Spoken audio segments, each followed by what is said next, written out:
There we go. So thank you, Brady. So let's run this, and then you'll get the opportunity to question, and we can talk about how to work it through with your own clients. So, Sylvia, I'm going to ask you, excuse me, to hum a note, any note, and this is on a M like Mary. Hum any note that just feels comfortable to you right now. Mm, Good, good. I want you to do that again and listen to that hum with intention. Listen to that hum. Go ahead.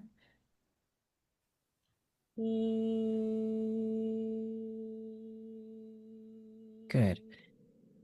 If you could you please do that one more time, but this time I would like you to listen to it and tell me if it has a buzzy, metallic, like I want you to identify what it sounds like to you. So I am actively asking you to listen to what it sounds like and tell me if it reminds you of anything. It can be anything in your world. People give me all kinds of different answers because everyone's experience is different. So most people will find some kind of a buzzy, metallic, and insect-like sound, whatever you think it sounds like to you. Do it again and take a listen to it.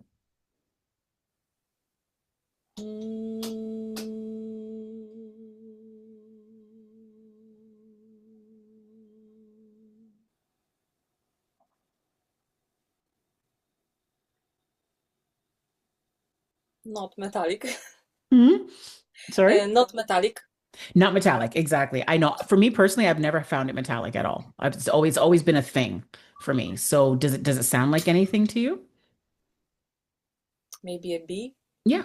A B is usually is one of the more common responses. It does have that buzzy element. So we'll use B. So it just to give you guys awareness, like when I'm working with clients, I've heard from everything from electric toothbrush to cell phone vibrating on a table to hummingbirds. Everyone has their own response. So B. So Sylvia, at this time, I would like you to hum again and actively listen for that B and tell me if you hear it again.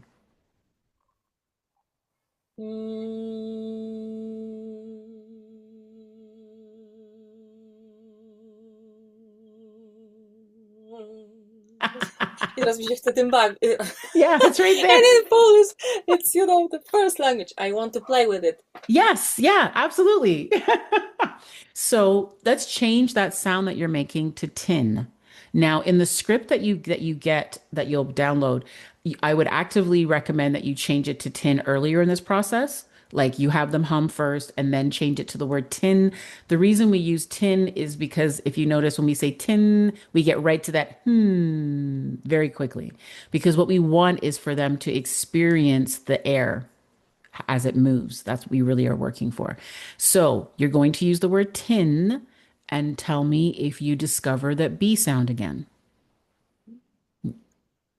Tin.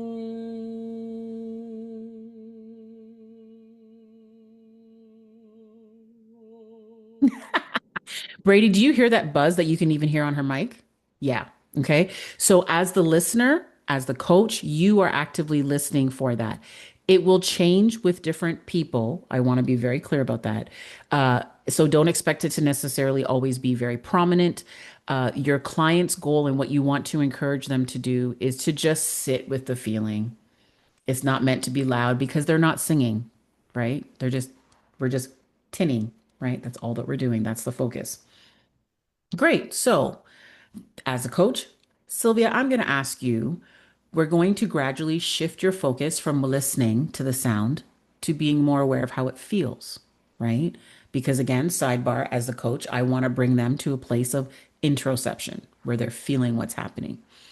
So I'm going to ask you to buzz again on tin as the B that you're with the B that you're hearing, but I would like you to bring all of your attention to the front of your face. And this time, when you do that, I'm going to ask you to tell me if you feel that buzz anywhere. Tin.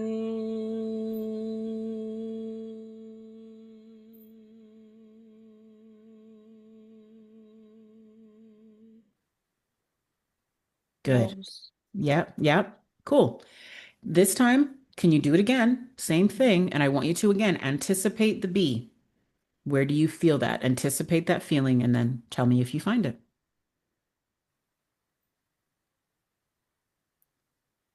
Tin.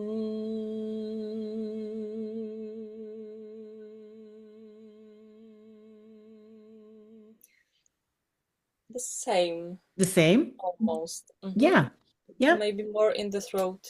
Right. Okay, so we want to move it back, make sure it's here in the up here. The only reason that I try to remove things so that it stays up here is because we don't want any tension, right? Any other things to develop. What I am slightly hearing in you, Sylvia, is there's still a little bit of singing coming in. So I'm going to Hmm. ask you to really focus on just the tin, just the tongue meeting your teeth. And if we can remove that singing element, it's hard, like be aware of that when you're working with others. It takes a lot of mental energy because I'm asking you to sing a note that automatically your brain wants to open that sing file, right? It's like, I heard a note. This is what we do. And what we're doing in this moment is saying, nope, I'm entirely just focusing on tin. How do I get that connection with tongue and teeth so I can feel and experience that airflow? That's all that it is. So, do you want to try it again? Just see what happens when you bring that focus entirely to the tin and see what we find, what you feel. Yeah. Tin.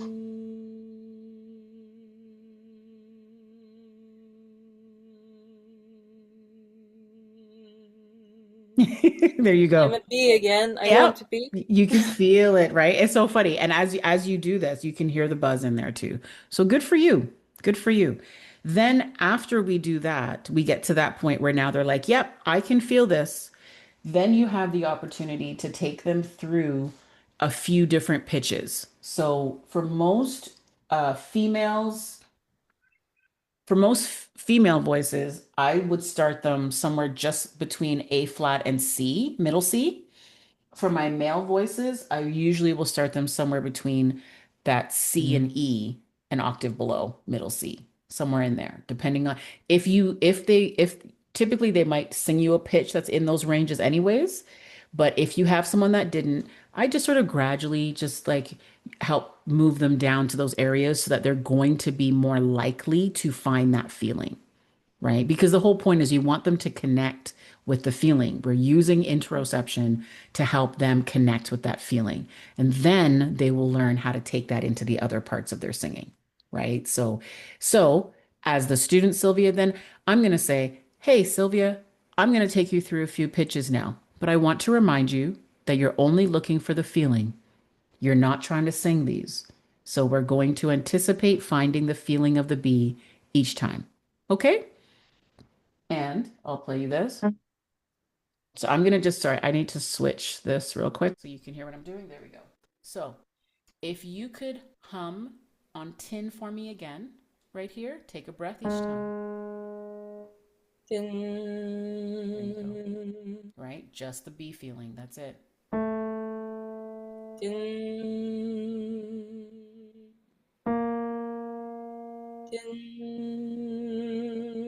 There we go. Tin. And are you able to find that feeling still? Yes? Good. That's that's the bottom line here. We want to build that connection and build that awareness of where we feel that vibration happening. Sure, Brady, go ahead with your question. I'm just curious because while Sylvia is doing this with the tin, Mhm. she I think instinctively goes into vibrato. Yes. Should you be focused on that or No, no, not at all. I let it be because I know that she's a singer, right? And it's a tendency that we have anyways. But what you're doing in this moment is you're not addressing a stylistic thing. If anything, I would say, Sylvia, you can just tin for a shorter amount of time, right? Is what I would say. I would say just do it for a few seconds so you're just feeling that vibration and then be done. Because the vibrato is just more of an awareness that tells me that she is still evolving into singing. Do you understand what I mean? She's still taking it into singing, and I need her to stay focused in just finding the feeling.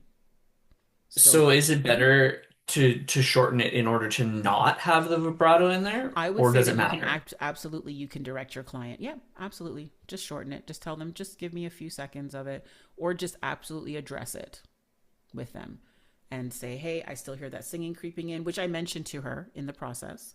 But you'll also notice something though too, Sylvia. I still gave you room to just be, because what you want to remember is that you're going to have the next lesson or the next rehearsal or whatever it is opportunity to address different things, but right now I have your full focus on finding that feeling, right?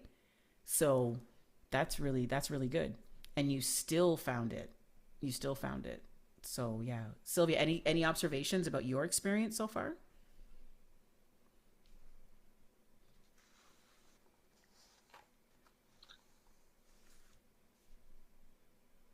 I'm trying. I I was trying now Yeah. uh, to do it without vibrato, and it's hard. Yes, and it's hard because your brain wants you to sing, right? That's the key. I would say that's the main challenge that we experience. So let's try something, Sylvia. Let's just shorten it and just find that feeling. And once you find it, let it go. Okay. I'm going to give you, there, In, there you go. All right. Did you find the feeling though? I don't want you to, right. Cool. So what you are feeling is how the airflow is moving. It allows that vibration to occur. That's helping you to build that association. And what you are essentially doing is starting to build a motor memory. So let's move to the next pitch. in, Okay. Can you lean a little bit more into that? Tin. Imagine you're like, I know not realize this, but you know, like teenagers and how attitudinal they are, and everything is that face. Yeah, I absolutely. So I use what I call the scrunch to help me find it. Tin. Just see if that helps you to nail that down a little bit more. There in, you go. Yep, I can hear the difference. Do you hear the difference there, Brady? Do you see what you're listening for in what she's doing? Do the scrunch. in, Yeah, take that. in. There we go. Okay. So when you do this, if you need to, you can advise them to like, hey, just do a slight little scrunch there. You know, that'll help you to find it. Sometimes that helps people to really nail that down. So yeah, but that was a good question. Good question, Brady. Really good. So the other thing that you'll mention, and it is in the script that's provided for you on the module page. So in that script, you'll also mention to people, you know what, you might find that you're hopefully are going to find that there's not a lot of, you know, major activity happening around the larynx. You're going to feel very relaxed there. You also might find that the abdominal wall slightly engages, just, and that's natural, and that's a very healthy thing if that's what you're experiencing. But your main focus is to help them build this association and to start building this motor memory. So in your the downloads that are provided, you've got before the tin, right, which you are happy you download them and print them, uh, and what you can do, this is just going to give you the objectives about of the tin exercise. So if you want to talk to your client about what you're doing and why, this will give you some information on that. And then you've got find the tin. You know, how do we do this? What is it? What is it doing? That's another download for you. And the last one is principle one, find the hun, which again, like I said, hun and tin are interchangeable here. And you are essentially shifting the singer's attention from actively listening, right, to the sound that they're generating to actively feeling the experience of the vibrating air in their body, right? They're building that association. This provides you with the script. I cannot tell you how much I recommend using the script because you won't miss anything. After a while, just like with me, you'll know the script, but using it with that person so that you are already where you need to be and you know that you're taking them through the process is key. So this week, I would encourage you to try it if you have someone to. Brady, if you need like a guinea pig somewhere, you can just, even if you can't find anybody, just let me know. You can practice on me. It's all good. Okay. So, Sylvia, if you've got a client or two or three or more or whoever, like practice it, use the script, walk them through it because you'll begin to see their different responses and how they react to it. And it'll be helpful for you to then, as we move forward, we're going to build other steps on this. Other principles will be added that are going to help you be able to get the results that you're looking for. So that is pretty much everything. Did we have any questions? No? Okay. Well, I will get the recording up on the overview, the module overview page. I will send you that link now that we've got the correct one. And Sylvia was trying to get into it for the last couple of days, and we got it figured out though. So Sylvia, thank you again for your patience. But yeah, I'll send you out everything here within the hour. That way, then you're ready to go. But I'd love to hear next week if you were able to get any experiences using this with any of your clients. It'd be great to hear what they said. So, okay. All right. Fantastic. I will see you. You guys all know how to reach me. If you have a question or any concerns or anything, just shoot me an email and I'll get back in touch with you. Okay. All right. Thank you. Have a great week. See you.